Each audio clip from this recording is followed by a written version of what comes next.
I am professor Abid Umar from Al Shifa college. देखो बेटा, आज बहुत इंपॉर्टेंट काम करने लगा हूँ मैं। आज जो है ना, मैं आपका 2022 वाला जो पेपर था वो सॉल्व करने लगा हूँ। ये पेपर बहुत इंपॉर्टेंट है क्योंकि सिर्फ मतलब ये पेपर को सही तरीके से अगर आप समझ लेते हैं ना, तो इस जैसा कोई भी आने वाला पेपर जो है ना वो आप आसानी से हल कर सकोगे। क्योंकि मैं सिर्फ एक एमसीक्यूज ही डिस्कस नहीं करूंगा, वो तमाम एरिया भी डिस्कस करूंगा जिस एरिया से एमसीक्यूज बनता है। तो अगर आप ये सही माना में अंडरस्टैंड कर ले, तो जैसे ये पहला एमसीक्यूज है, इसमें सारी टर्म्स मैं आपको समझा देता हूँ।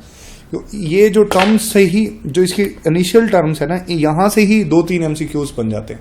तो ये आपके लिए बड़ा हेल्पफुल होने वाला है अगर आप थोड़ा सा टाइम लगाकर इसको तसल्ली से सुन ले। देखो, पहला एमसीक्यूज है, a position that is closer और the distance from midline. कि मतलब कोई ऐसी पोजीशन जो दो पोजीशंस है, एक वो जो मिड लाइन के क्लोज है और एक वो जो मिड लाइन से डिस्टेंस है। डिस्टेंस का मतलब है फासले पर है या दूर है, दूर है, ठीक है ना। तो वो हमने बतानी है। तो बेटा, हमारी जो बॉडी होती है ना, उसके अंदर एक सेंटर लाइन होती है जो बॉडी को 2 हिस्सों में डिवाइड करती है। उस सेंटर लाइन को कहा जाता है मिड लाइन। तो ये मिड लाइन तो हो गई क्लोजर। अब मिड लाइन से जो डिस्टेंस पर है ना, वो ये वाला एरिया है, ये वाला एरिया, ये मिड लाइन से दूर है, ये वाला एरिया। बॉडी का ये वाला हिस्सा कहलाता है लेटरल, या इसको लेटरल साइड भी कहते हैं। तो इस सवाल का जवाब तो कंफर्म हो गया, ये वाला बीटा के मीडियल या लेटरल। लेकिन हम बाकी टर्म्स को भी समझेंगे, क्योंकि बाकी टर्म अगर हमें पता लग जाती हैं तो दोबारा आने वाला एमसीक्यूज हम आसानी से कर सकेंगे। देखो, इन्फीरियो मीडियल और इन्फीरियो लिटरल क्या होता है। ये वाली टर्म्स ना हमारे नी के लिए इस्तेमाल होती है। जो हमारा नी जॉइंट होता है ना, ये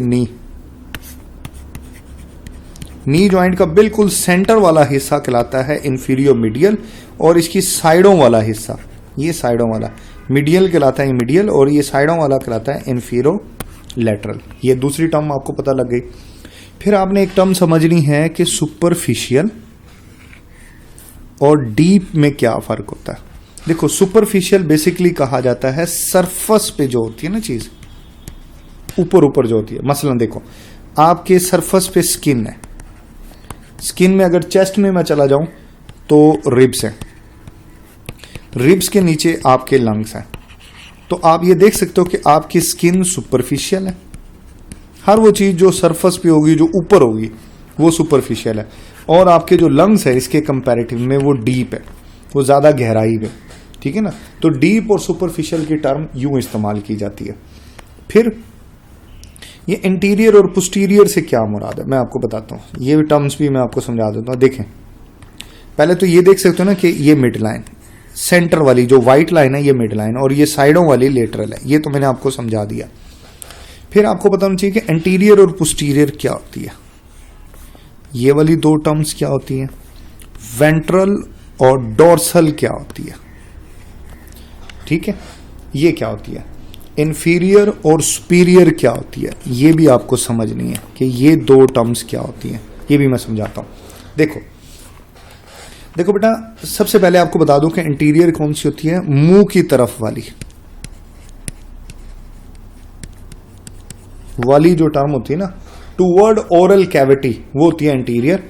और टूवर्ड टेल, दुम की तरफ, यानी बॉडी का जो आखिरी हिस्सा होता है ना उसकी तरफ, यानी हम अगर अपनी बात करें तो हमारी टांगों की तरफ वाला एरिया कहलाएगा पोस्टीरियर, और हमारे मुंह की तरफ वाला एरिया कहलाएगा जो है ना वो एंटीरियर। यूं आप इसको कह सकते हो, ऐसे।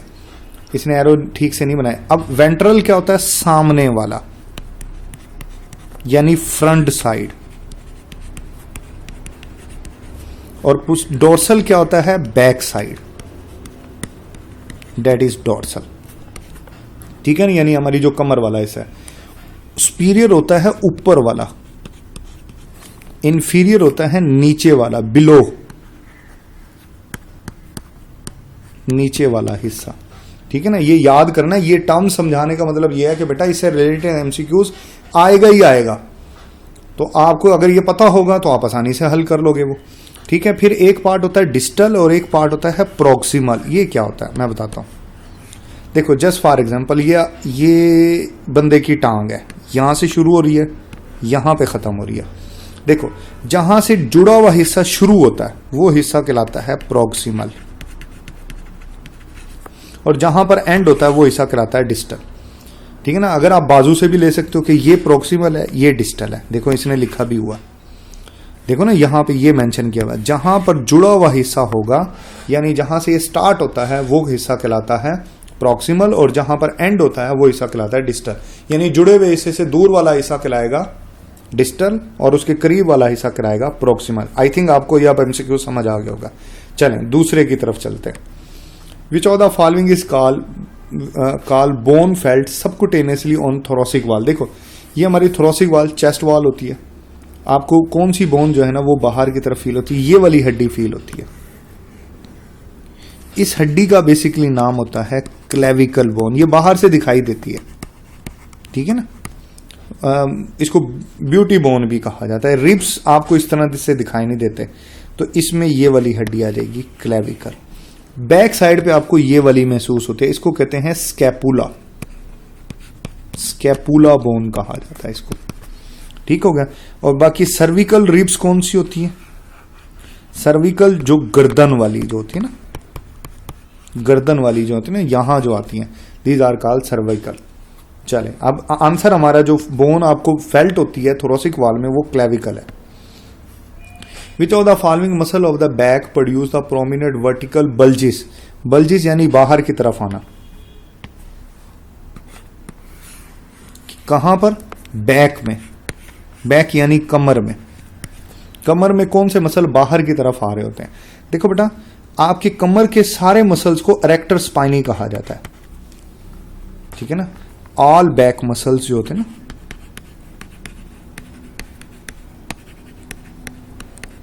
तो उसने तो वो पूछा कि जो वर्टिकली बल्जिस कर रहा है बाहर की तरफ, ठीक है।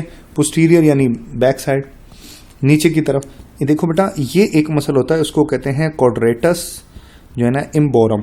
ये दिखाई दे रहा है आपको, ये वाला मसल, ये लोअर बैक मसल जो होता है, ये बाहर की तरफ निकला होता है, ये वाला, ठीक है ना। तो इसका आंसर भी यही बनेगा। बाकी सारे मसल्स को कलेक्टिवली आप एरेक्टर स्पाइनी बोलते हो। लैटिमस डॉर्सी मसल्स जो है ना, ये बेसिकली जो है ना, मैं दिखाता हूं। ये वाला मसल ये होता है लैटिमस डॉर्सी, सॉरी, ये लैटिमस डॉर्सी है। ये साइड वाला सारा मसल्स, ये वाला, ये लैटिमस डॉर्सी है। देखना एरेक्टर स्पाइनी, ये सारे मसल्स को कलेक्टिवली ये एरेक्टर स्पाइनी है, ठीक है। श्वास मसल भी पाया जाता है, ये जरा सेंटर में होता है श्वास वाला, जो हिप को सप्लाई कर रहा होता है। ये देख सकते हो आप, ये श्वास मसल है, ये इसने लिखा हो ना इसमें। तो ये बेसिकली बैक, आपकी बैक साइड के ऊपर जो मसल्स होते हैं ना, जो कमर के मसल्स होते हैं, वो उनके बाद उनसे रिलेटेड ये एमसीक्यूज है। तो इसका आंसर बनेगा बेटा क्वाड्रेटस इम्बोरम। फिर इसके बाद है which one of the following best describe the location of apex beat. सबसे पहले तो आपको पता चले ना कि ये एपेक्स बीट है क्या चीज। एपेक्स थोरेसिक वॉल बोलते हैं चेस्ट को। हार्ट इंपल्स जो आपको आती है ना, दिल में जो नर्व इंपल्स आती है, वो आपको महसूस होती है। वो आपको कहां पर, उस हार्ट इंपल्स को एपेक्स बीट कहा जाता है। वो आपको कहां पर महसूस होगी? वो आपको बेटा आपकी जो 5th इंटरकोस्टल मसल होता है, मैं बताता हूं। देखो ये वाली जो स्पेस है ना, ये वाली स्पेस, ये वाली जो स्पेस देखो इसमें लिखा हुआ है, ये वाली space, this space is called intercostal space, ठीक हो गया। ये है इंटरकोस्टल स्पेस, ये पहली है, 1 2 3 4 और ये 5 वाली में यहां पर हार्ट खत्म हो रहा है, ठीक है ना। तो आपको बिल्कुल यहीं पर ये जो है ना एपेक्स बीट महसूस होगी, इंपल्सिस, क्योंकि वेंट्रिकल में सबसे ज्यादा स्ट्रांग होती है, तो आपको सबसे ज्यादा यहीं पर ये महसूस होगी। तो इसलिए ये एपेक्स बीट आपको 5th इंटरकोस्टियल स्पेस में, पसलियों के दरमियान में जो खला होता है, जो जगह होती है, उसको इंटरकोस्टल स्पेस कहते हैं। और ये 5वीं के अंदर आपको जो है ना ये बेटा महसूस होती है। तो इसलिए इसका आंसर जो है ना ये बन गया 5th इंटरकोस्टल स्पेस। ये अब आप देख सकते हो। चलें आगे चलते हैं। हमारा एक इदारा जो है ना बेटा वो मुजफ्फरगढ़ में भी है, मैं पहले भी कई दफ़ा बता चुका हूँ। ये हमारा इदारा मुजफ्फरगढ़ में है और वहाँ पे बाकायदा रेगुलर क्लासेस चलती हैं, बाकायदा फार्मासिस्ट जो हैं वो बड़ी ज़बरदस्त फैकल्टी वहाँ पे पढ़ा रही है। मुजफ्फरगढ़ में ट्रेंड नहीं है पढ़ाने का, लेकिन हम लोग बहुत अच्छी कोचिंग वहाँ पे दे रहे हैं बच्चों को। तो आप खुद भी जाकर कैंपस भी विजिट कर सकते हैं और वहाँ पे देख भी सकते हैं कि किस तरीके से क्लासेस चल रही है। आगे चलते हैं। देखो बेटा, नेक्स्ट जो हमारा क्वेश्चन है, which one of the following is called breast bone felt subcutaneously on the thoracic wall. देखो ये जो ब्रेस्ट बोन है ना, ब्रेस्ट बोन बिल्कुल सीने में, ये बेसिकली ये होती है स्टर्नम, ये वाली हड्डी, ये ब्रेस्ट बोन में आती है। इस हड्डी को यहां से लेके यहां तक ये पूरी ये कहलाती है sternum. Dead bone is called sternum. ये रिब्स हैं आपके, ठीक है ना। और ये कोस्टल कार्टिलेज है, ये आपको दिखाई दे रही है, this is called the costal cartilage.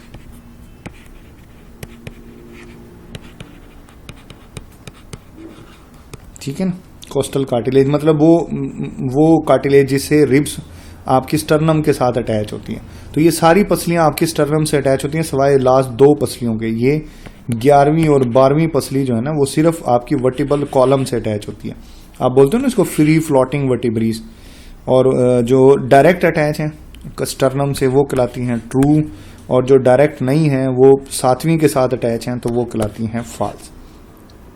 लेकिन जो बात बताने वाली है, ब्रेस्ट बोन के बारे में क्वेश्चन पूछा गया, तो ब्रेस्ट बोन जो है वो हमारी ये स्टर्नम कहलाएगी। ठीक है, चल सर्विकल मैं बता चुका हूं कि गर्दन वाली होती है। Which of the following movement best describe the movement of the sole of the foot from the median plane turning to the and lateral. देखो बात हो रही है फूट की, आपके पांव की। आपको पता है ना कि ये आपकी मीडियन लाइन है, ये मीडियन लाइन है, ठीक है ना, मिडल है आपके पाँव के बीच में। अगर आपके पाँव जो है ना बेटा इस मिडल लाइन की तरफ जा रहे हैं तो this will call inversion of foot. और अगर आपके पाँव मुड़ रहे हैं इस तरीके से कि वो अवे जा रहे हैं, दूर जा रहे हैं मिडल लाइन से, ये मिडल लाइन है, मिड लाइन से दूर अगर आपके पाँव जा रहे हैं तो वो कहलाते हैं E for eversion, I for नहीं, ई फॉर इवर्जन। ठीक है ना। तो अब उसने पूछा है फूट अवे फ्रॉम द मीडियन। अब देख लो, ये देखो ये अवे फ्रॉम था, तो डेफिनेटली ये इसका आंसर बनेगा, ई फॉर इवर्जन। तो इन्वर्जन और रिवर्जन पता चल गया। अब ये प्रोट्रूजन या रीपोजिशन क्या होती है मैं बताता हूं। प्रोट्रूजन होती है बेटा जैसे जबान का बाहर निकालना, किसी चीज का बाहर निकालना ना, या किसी चीज का बाहर निकल जाना। जैसे बाजू का दांत जबड़े थोड़े से बाहर आ जाते हैं, जबान ये प्रोट्रूजन कहलाती है। और किसी जैसे ये उंगली को अपनी जगह से इसने ऑपोजिट डायरेक्शन में मूव करवाया तो ये जो है ना बेटा ऑपोजिशन है, और फिर वापस अपनी जगह पे वापस आना वो रीपोजिशन कहलाता है। चलें, ये हमारा एमसीक्यू सॉल्व हो गया, आगे चलेंगे। फिर विच one of the following movement best describe the rotation of radius medially so that the palm of the hand, palm आप बोलते हैं हथेली को, ठीक है, of the face posterior and it dorsum face anterior. देखो बेटा, रेडियस बेसिकली आपकी जो है ना बाजू में जो हड्डी होती है ना, रेडियस और अल्ना, वो हड्डी होती है। पाम आपकी हथेली को बोलते हैं। देखो बेटा, आपके हाथों की या पाम की जो मूवमेंट होती है ना वो 2 तरह की होती है। देखें, मतलब अगर पोस्टीरियर साइड आपके सामने हो, मतलब आप फेस करें, आप देखें साइड, मतलब आपकी आंखें, आप देखो ना, आपके हाथ के 2 पार्ट हैं। मैं आपको एक छोटी सी वीडियो दिखाता हूं, मैं आपको बताता हूं।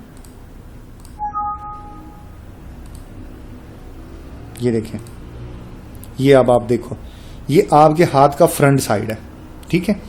अब ये वाली अगर फ्रंट साइड को, जिस पे आपको ये लकीरें दिखाई दे रही हैं, ये वाली जो फ्रंट साइड होती है ना, इसको कहा जाता है सुपिनेशन। इसको सुपिनेशन इसको कहा जाएगा, ठीक है। और जब ये अपना हाथ ऐसे देखें, ये सुपिनेशन है। जब ये अपना ये इसने हाथ मोड़ लिया, ये जो हाथ इसने बेंड अब दूसरी तरफ लेकर आया, आप देखें ना, ये पोस्टीरियर साइड है आपके हाथ की, जिसका आप, तो ये वाली जो कंडीशन है जिसमें आपका जो पाम है वो नीचे की तरफ है और आपके हाथ की पोस्टीरियर साइड आपकी आंखों के सामने, ये वाली कंडीशन हाथों की कहलाती है प्रोनेशन, ठीक है ना, इसको कहा जाता है प्रोनेशन। और अगर आप हाथ को सीधा कर ले, ठीक है ना, कि हथेली आपके सामने आ जाए, तो वो कहलाती है सुपिनेशन। तो उसने देखें आपको क्या क्या कि पोस्टीरियर साइड आपके सामने हो, तो पोस्टीरियर साइड तो ये वाली साइड है, तो पोस्टीरियर साइड को अगर आप सामने रखोगे तो फिर इस कंडीशन को कहा जाएगा प्रोनेशन। ये आ जाती है प्रोनेशन, ठीक है। और प्रोट्रैक्शन और रिट्रैक्शन क्या चीज होती है ये भी बता दो, तो समझना जरूरी है। देखो बेटा, आपके किसी बॉडी पार्ट का जो है बेटा वो आगे की तरफ आना, वो कहलाता है फॉरवर्ड मूव करना, प्रोटेक्शन, ठीक है ना। ये देखो ना लिखा हुआ ना, मूविंग फॉरवर्ड डायरेक्शन में, जैसे सीना हम बाहर निकाल लेते हैं और फिर वापस उसका अपनी जगह पर जाना, वो कहलाता है रिट्रैक्शन। चले आगे चलते हैं। सेमीलूनर लाइंस, सेमीलूनर लाइंस क्या होती है? देखो बेटा, आपकी ये जो एब्डोमिनल मसल्स है ना, यहाँ पे एक लाइन होती है, इसको सेमीलूनर लाइन कहा जाता है, ठीक है। Semilunar lines extend from which one of the following costal cartilage. मैं पहले ही बता चुका हूं कि कोस्टल कार्टिलेज क्या होती है। कोस्टल कार्टिलेज ये वाली कार्टिलेज जो है ना, ये येलो कलर में जो दिखाई दे रही है, this will call costal cartilage.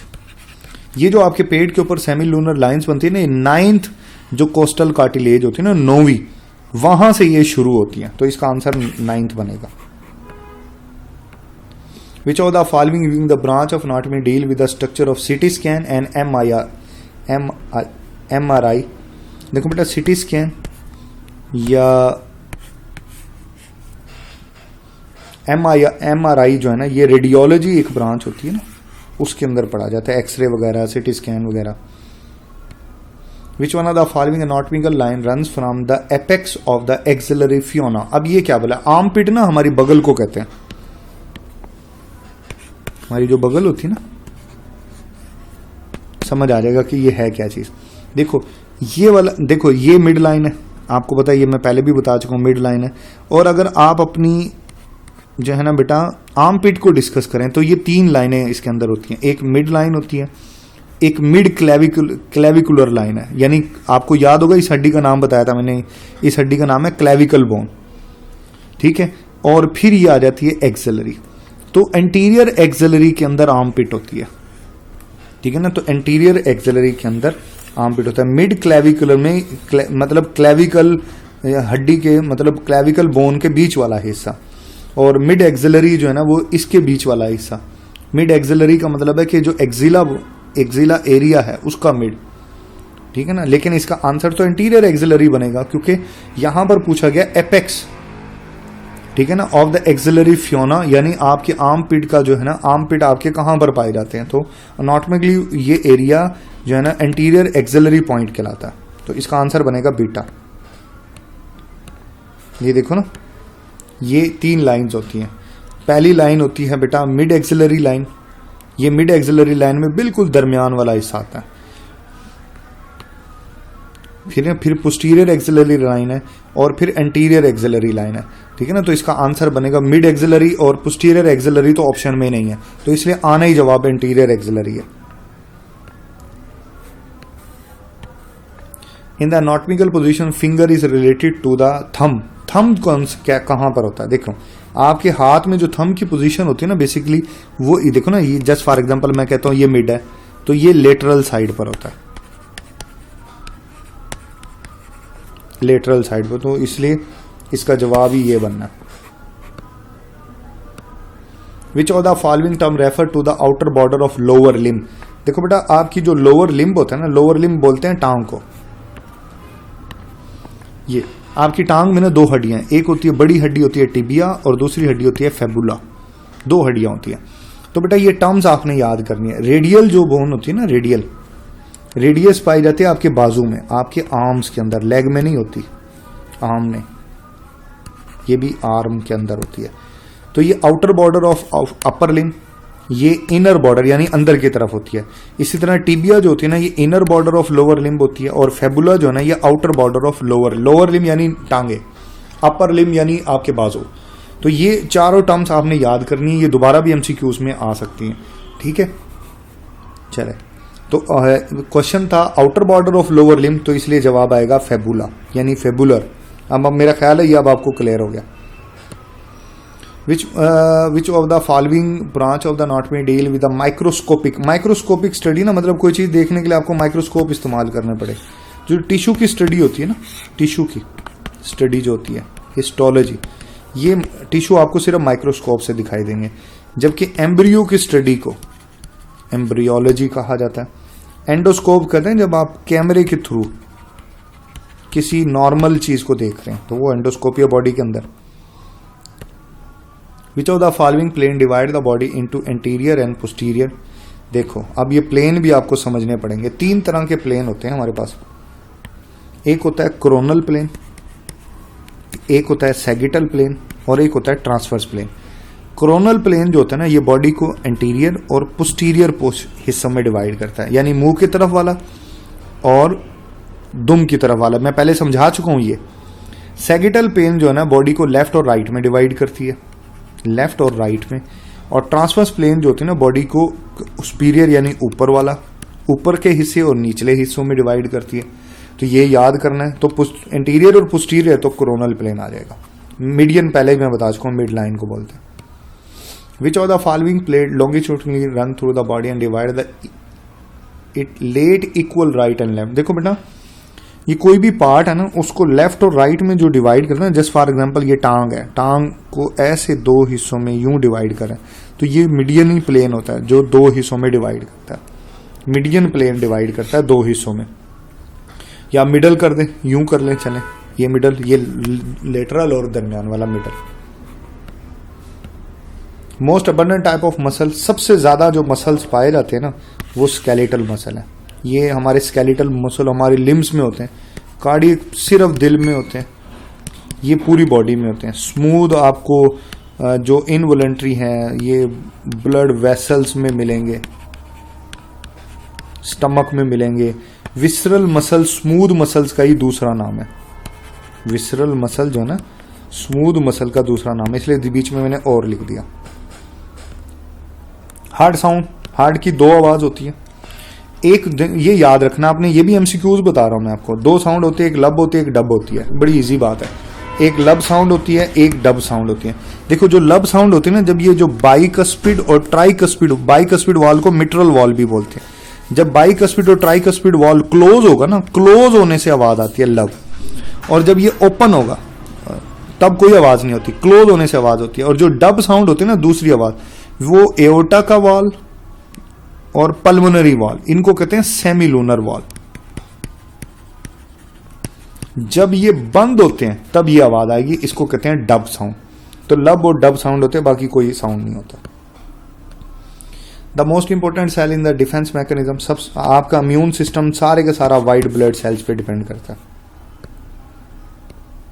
Pulse is felt. देखो बेटा, सबसे इजी पल्स जो होती है ना, ये आपकी एक रेडियस से नाम निकला है। रेडियल जो है ना बेटा, जो है ना पल्स इसको कहा जाता है। यहां पर रेडियस के पास जो पल्स आपको महसूस होती है ना, इसको रेडियल पल्स कहा जाता है, जो कि आपको रिस्ट में महसूस होती है, आपकी कलाई में।